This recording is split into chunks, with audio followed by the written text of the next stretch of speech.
The commencement ceremony at any university is a huge undertaking, from making sure the venue for graduation is available, to coordinating dozens of offices and volunteers, to making sure that there are enough diplomas available for each graduating student. It is not easy, but the Office of Vice President for Academic Affairs and Provost at Murray State has been doing it to perfection for years. Here to tell us how it all happens is Mary Ann Gardner, Executive Assistant to the Provost.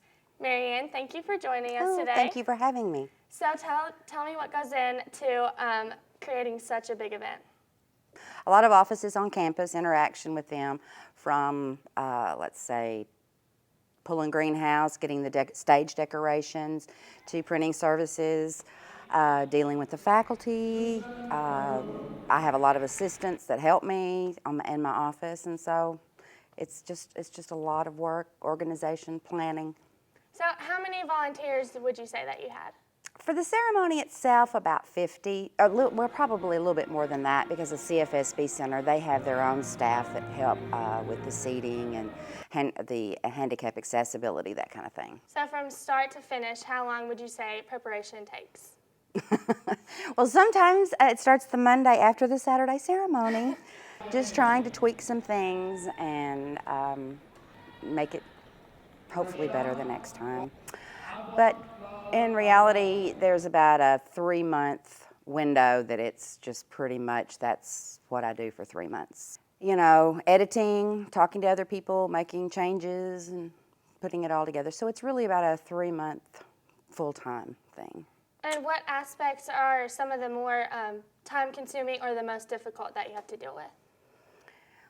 One of the most difficult things that I have to deal with is when we present a student's family their degree posthumously.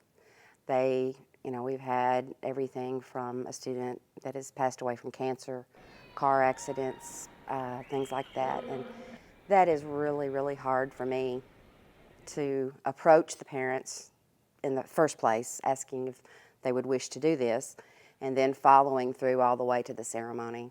That's really hard. And so after everything is over, after all the graduates have received their diplomas and they're released, what are some of your feelings? Kind of a sigh of relief, and then most of the time I'll just stand back and look around and watch all the parents and the students and everyone smiling, and it's a very prideful moment for me. And I really work hard to ensure that the students and their families have an enjoyable experience, because this is their exit. They're exiting Murray State for the most part, and I want them to go away with a good feeling and be proud of their alma mater. Well, thank you for joining us today, and congratulations on so many successful ceremonies. Thank you very much for having me.